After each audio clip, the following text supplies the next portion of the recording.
Good morning.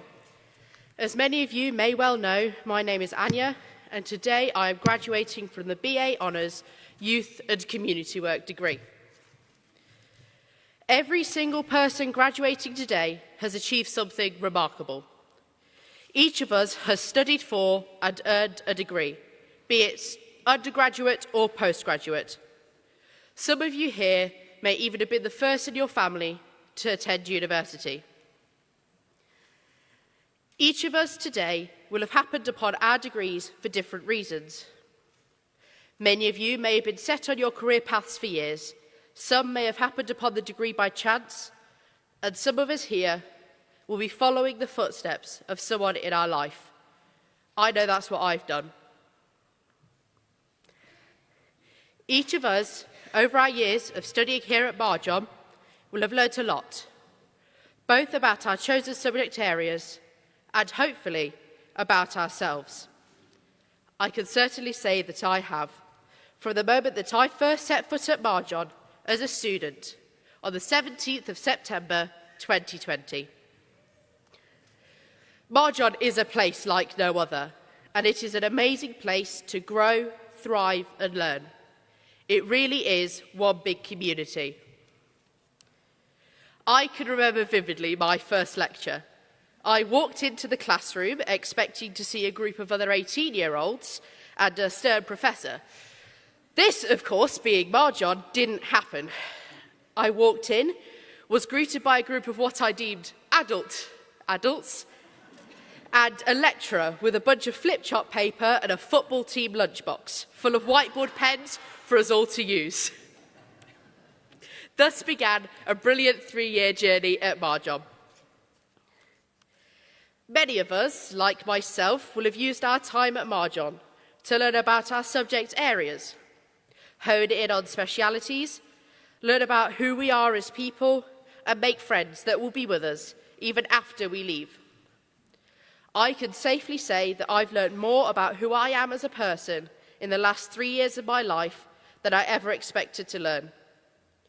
I've learned how to be braver, how to utilise my skills in the best way possible, and I've learnt how to trust in myself and my feelings much more. First year Ania would likely be terrified of me now. I've met the most amazing people as well.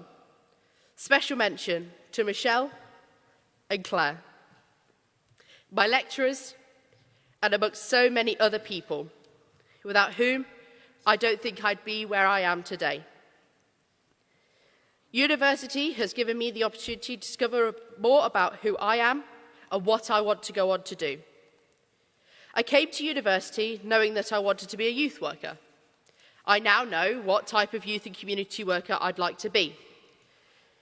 It's taught me skills that help not only my career, but also help me to live as the best version of myself.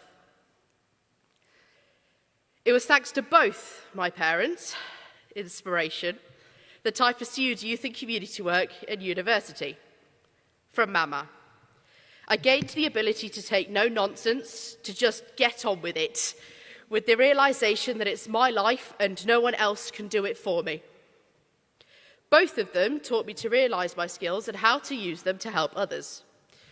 Tatush was the first one to show me what youth work is and what it means to people from the moment that he could.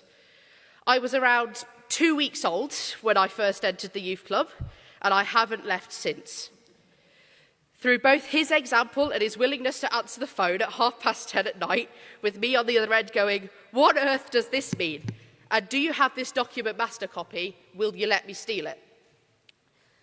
There were, of course, times when I questioned why I had pursued university. This question was most often asked of myself when desperately trying to finish an assignment at 11:30 when it was due at midnight, with the promise to myself that I wouldn't let it happen again. University also taught me that sometimes the smallest and quietest moments can have the biggest impact.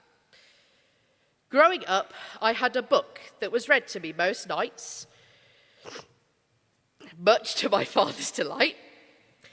The book was called You Choose, by Pippa Goodhart and Nick Sharratt.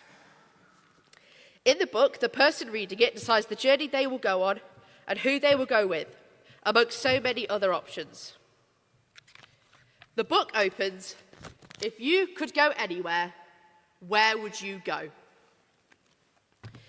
I distinctly remember being asked this question whenever I asked for the book to be read, which was every single night. And it's a question that I ask myself even now, except with a slightly different meaning. Whilst the book is made for young children, it's a message that has stuck with me. It's a question that all of us, I'm sure, before and during our degrees, will have asked ourselves. It's a question today we can ask of ourselves, with our new degrees and our careers coming into view on the horizon. If I could go anywhere, where would I go? Sat here in this room is the very bright future of our career areas, a selection of them being early years educators, primary and secondary school teachers, special educational needs and disability studies students, and of course, youth and community workers. Each of us has something incredibly unique to add to any place that we go. We can walk out of here today knowing that we have strived to be the best that we can and that we've learnt a lot along the way, and each of us has something amazing to bring to the table.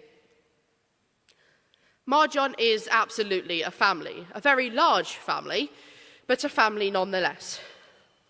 We support and uplift each other, annoy each other, and cry and laugh with each other.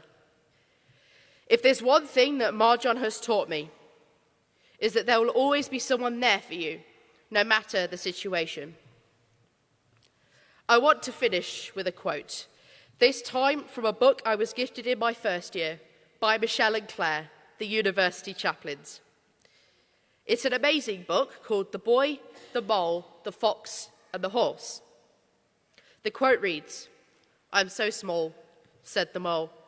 "Yes," said the boy, "but you make a huge difference." If there's one thing I want everybody into this room to remember, is don't forget the words you say, the actions you take, and the difference that every single one of you makes. Thank you very much.